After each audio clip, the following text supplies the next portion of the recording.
Hello and welcome to Watchdog Wargaming. Today I should be continuing the reviews of the Warlord Games Boltaction Korea range of figures, and I'll be looking at the Chinese PVA support group. So here we go. Crack on with it. Let's move the main book out the way. Chinese PVA support group. So open them up and see what we've got inside.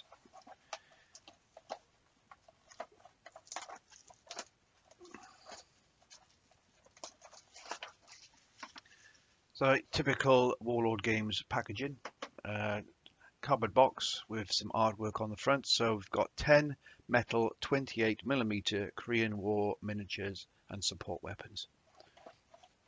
So in here, again, we've got the supporting artwork, and we've got two officers, which we'll have in closer look later on, and these guides will help you paint them up.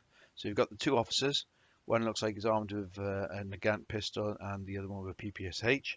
And then you've got a commissar, a medic, and then you've got the medium mortar, which is either the Russian model 20, the Russian model 82mm or the 81mm Brandt. The Chinese were very good at copying other nationalities' mortars and also other weapons as well.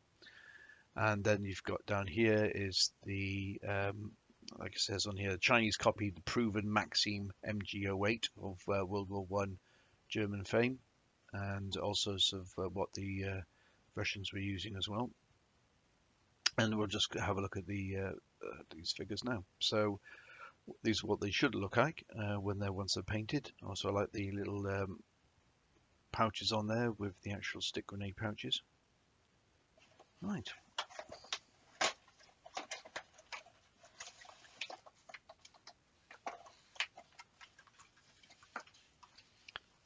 Let's ditch all the paperwork. So yeah, we've got your normal bases for the figures. Oh, where's my knife?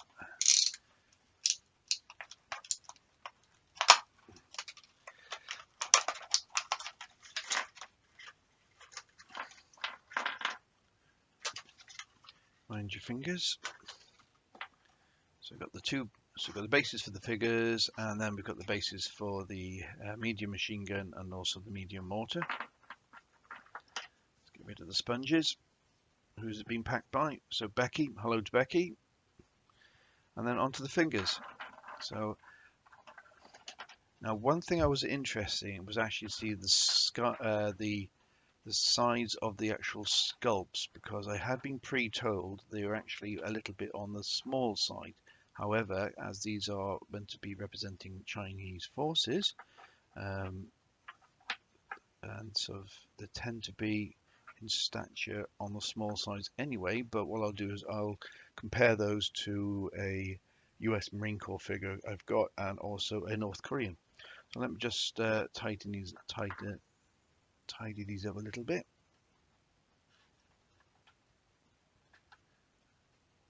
Now that is interesting because I've got an extra MG. Okay, so you've got one there with the ground mount with the arms, and then I've got another extra one on the sprue with the carriage and the two wheels. So I could use that for something else. And then what else we've got within the sprue? Just have to be careful. So that there would be the ammunition container for the Maxim. Right, let's have a look. So what we've got here is that's the Maxim gunner, and then there's the arms that actually go with him as well. Okay. We've got a single, again this is off the actual crew, so he looks like he's armed with a bolt-action, a Gant rifle. And what else we've got on there as well. So this is actually the loader with another magazine case, spare ammunition, and feeding it into the Maxim. Okay, so it's a 3-man crew.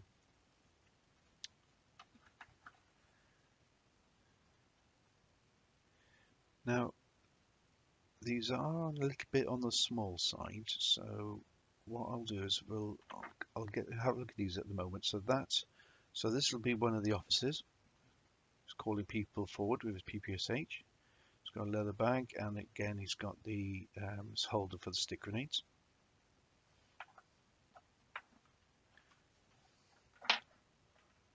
So so as you can see, yeah, PPSH bag and the hand grenade holder.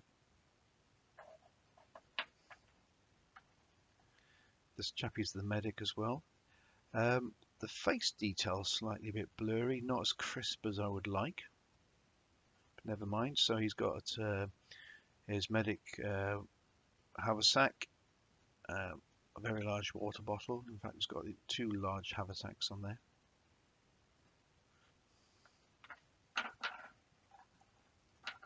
This is the commissar.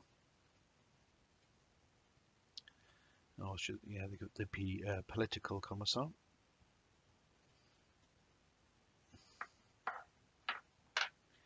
He's got what's it? The sort of like the Russian Yashanka on top as well. The other officer, again, calling them forward, and he's armed with a revolver. No, was that Nagant? It could even be a Browning. Interesting. And then you've got finally you've got your mortar crew. So your mortar crew, it's a medium mortar. So which version are you using? Is either the Russian Model 82mm or the 81mm brand, both medium mortars. So this is part of your mortar crew, lobbing a mortar bomb down the tube. Again, another one. This one's wearing. They're all wearing soft caps. And then you've got another one who's who's covering his ears from the mortar firing, or he's got a headache. Right, in fact, so what I'll do is actually, I know these are not on bases, but just as a size comparison. So that there is the commissar armed with PPSH for the Chinese. So this is just a North Korean infantryman that I'm in the process of painting up at the moment. So let's put them on the base on there, see what the scaling's like. Yeah, it's not as bad as I thought it would be, but as I said, it's a little bit smaller, not so chunky, but that's fine. I can live with that. And then let's have a compare them to the US Marine Corps figure. So US Marine Corps figure, and okay, whoops. Now I see what they mean. Okay, so yeah, so the stature is slightly on the slim side. That's both in sort of bulkiness and sort of in height, slightly. But again, as I said, Chinese sort of tend to be on a slightly smaller size, height-wise, from what I've seen anyway. Okay, and then just compare them against the North Korean against the US Marine Corps one as well. Again, that's probably the same as well. So slightly not so bulky. This one's probably because he's wearing all his winter kit anyway, so it's probably making him a little bit more bulky. But the size, yeah, 28mm. Yeah, when I first saw these, I thought, ooh, that looks like a very small 25mm, not a 28mm, but never mind. Okay, that's good. So I'll put those to one side. So this is the actual support group. So like I said, you've got your two officers, the other officer, yeah, two officers. You've got a commissar, you've got a medic. So two officers, commissar, your medic, your medium mortar, 3 crew, and then you've got your Maxim. So your Maxim. So you've got your gunner, your number 2 and number 3 on there, and then you've got the actual gun limber itself, and it's on wheels, but it actually comes with a spare barrel. So you could use that for something else. Okay, so that is the Chinese PVA support group. What I will do now is actually I've got a Chinese PVA infantry squad here as well, so I might as well do both at the same time. Makes sense. So let me just pop these to one side, if you just bear with me a second. Yeah, I'm just adding these to sort of my metal mountain at the moment, so I am painting them bit by bit. I'm slowly working on my North Koreans at the moment, so these are slightly on the Horde army side, where you've got quite a lot of infantry to paint up. So, right, okay, so a bit of a Bertie bonus. So Chinese PVA infantry squad, again 10 metal 28mm figures, Korean War miniatures. Now these, again, it's made up of, so you can have one NCO with an SMG. I think it's probably that chappy here, and then a bugler. Now, the Chinese are very good at actually sort of passing orders across the battlefield by using bugles, drums, and even cymbals as well. So it's a lot of. So I'm not surprised to actually see a bugle figure in here as well. So you have a 2-man LMG team as well. So that's the DP LMG, and then 6 basic riflemen. So some have got your shankers on, the furry cap, and or deputy dog hats, whatever you want to call them, and then the others have got the caps on as well.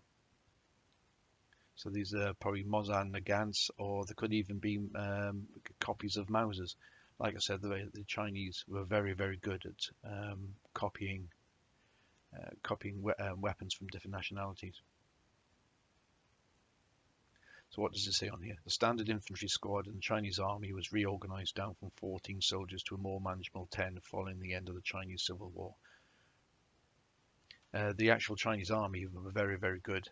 So not only had they been fighting since sort of like during World War II, that was against the Japanese, but also then sort of in the Chinese Civil War as well. So when they came to fighting in North Korea, the Chinese were very, very good. Very, very good army, but they sort of they were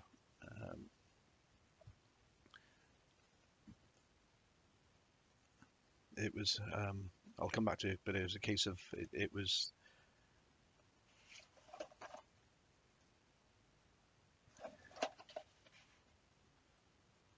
they were used to fighting sort of in the countryside, disappearing, lots of hit and run attacks, and sort of not like your normal so Western armies that these pitch battles and everything else. They were a guerrilla force. That's the word I was looking for, a guerrilla force.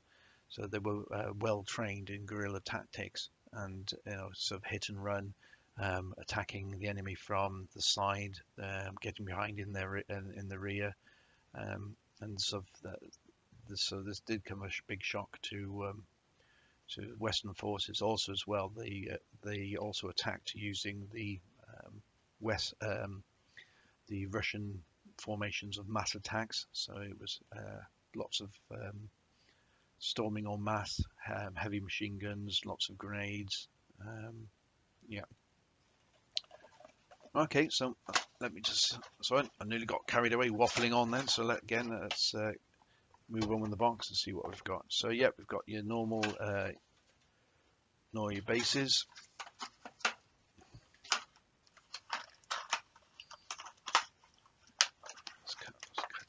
this one. Quick.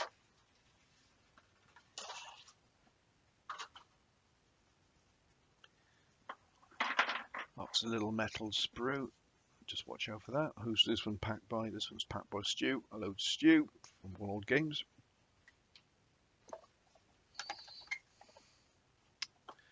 So let's see what we've got. Let me just sort them out a second.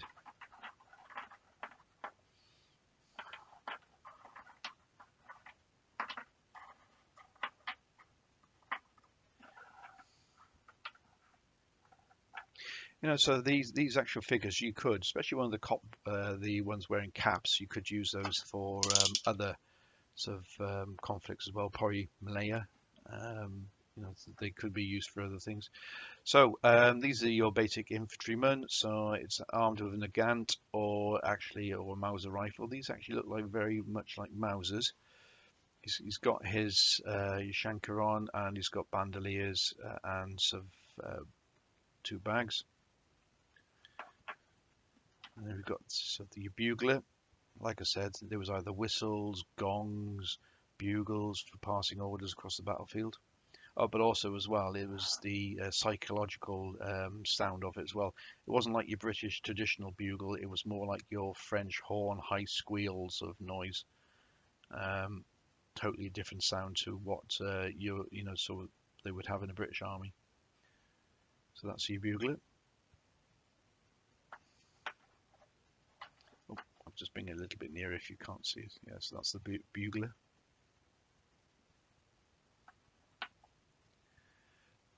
Then the bog standard infantryman shouldering his weapon. It looks like he's on the charge, moving quickly.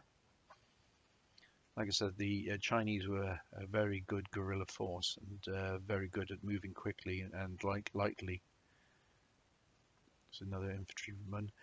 Looking at the sculpts, yeah, you know, it's the face details seem to be quite a little bit blurred, but you know, it's that I can live with, not a problem. Another infantryman. This one's sort of with a stick grenade, which is in that format is a blast concussive grenade, not fragmentation. So it's more from the blast damage rather than the fragmentation effect from the hand grenade. And then the NCO with his PPSH, and then you've got the PPSH magazine webbing. That's the NCO. And the rifleman. A little bit of sprue in these, but it's fine, that'll come off. I'm just trying to look for the actual loader for the gunner, but I think they're just generic infantrymen, so you just use one of them as the loader. And then you've got your LNG, the DP light machine gun. Looks like it's the one that looks like it's got a record on the back, but they're very, very, very good light machine guns.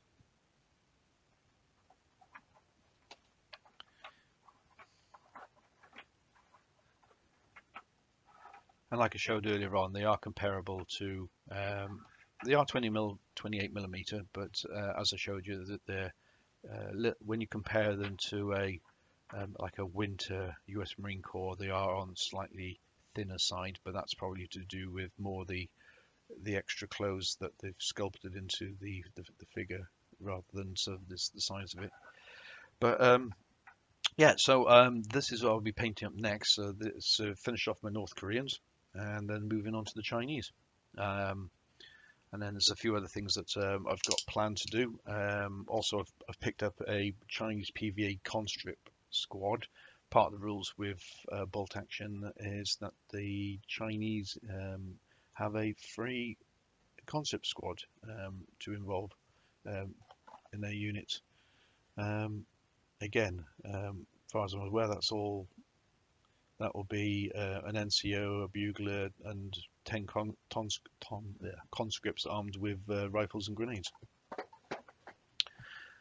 So yeah, so I will be continuing with my bolt action career. Sort of doing a lot of reading up on the actual sort of the actual events at the moment, and finding lots of scenarios outside of what was actually sort of what's in the book, and based on war diaries and personal memoirs of veterans who actually fought there. So it's in trying to turn those into some scenarios for use with bolt action.